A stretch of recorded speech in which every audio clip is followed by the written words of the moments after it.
High! আমি পল্লবী। আমার চ্যানেলে তোমাদের সবাইকে আরো একবার স্বাগত। আশা করছি তোমরা সবাই খুব ভালো আছো। আমরাও ভালো আছি। আর এই যে ভিডিওটা তোমাদের সাথে শেয়ার করছি, এটা আমার দিদির ছেলের পৈতের ভিডিও। জানো তো, বিয়ের মতো পৈতের ক্ষেত্রেও না প্রচুর নিয়ম আছে। এই ৫-৭ জন মিলে জল সইতে যেতে হয়, তারপরে ঠাকুর প্রণাম করতে যেতে হয়, ঠাকুর নিমন্ত্রণ করতে যেতে হয়। আর এই সময় যেহেতু আমাদের কুলদেবতা অর্থাৎ নারায়ণ আমাদের বাড়িতে রয়েছে, তাই আমাদের বাড়ি থেকে নিমন্ত্রণ করে গেল। এবার আস্তে, আস্তে শুরু হবে পৈতের সমস্ত অনুষ্ঠান। এদিকে আমাদের নিমন্ত্রণ ছিল সকাল থেকেই, তাই প্রথমে চলে গিয়েছিলাম টিফিন খেতে। আর টিফিনে ছিল লুচি, আলুর দম, তার সাথে ছিল বোঁদে। তারপর একটু ফ্রেশ হয়ে চলে এসেছিলাম এখানে লস্যি খেতে। স্টলে ছিল লস্যি আর তার সাথে ছিল ফুচকা। তারপর চলে আসলাম এইদিকে পৈতের নিয়ম দেখতে।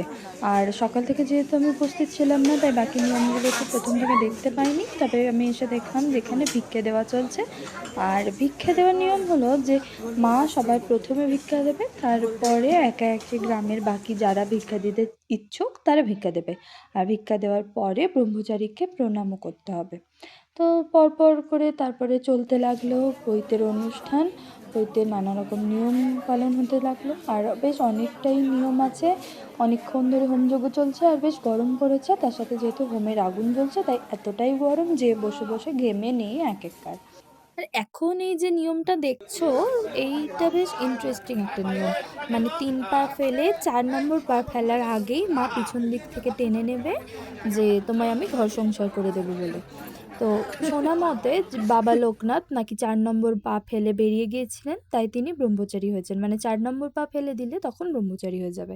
তারপরে আস্তে আস্তে মেন যে নিয়ম মানে পৈতে দান হলো, রাজবেশ পরিয়ে তারপর ওকে ঘরে নিয়ে চলে গেল। এখন ৩ দিন বাইরে সূর্যের মুখ দেখবে না, বাকি অন্য কারোর মুখ দেখবে না। তো তারপর এখানে আমরা চলে আসলাম খাবার খেতে। আর তোমাদের তো মেনু কার্ডটা দেখিয়েই দিলাম, বেশ অনেক কিছুই খাবার দাবারে ছিল। আর অনেকেই পৈতের দিনকে খাওয়ালে তখন মাংসটা করে না। তো এখানেও মাংস হয়নি, মাছ ছিল, এঁচোড় চিংড়ি ছিল, তার সাথে তো ডাল, ঝুরি ঝুরি আলু ভাজা, পাঁপড়, মিষ্টি যেমনটা হয় আর কি, সব তো ছিলই। তারপর সবশেষে পেলাম আইসক্রিম, হজমোলা, তার সাথে জলের বোতল। আর এই ভিডিওটা এখানেই শেষ করলাম। দেখা হচ্ছে পরের ভিডিওতে।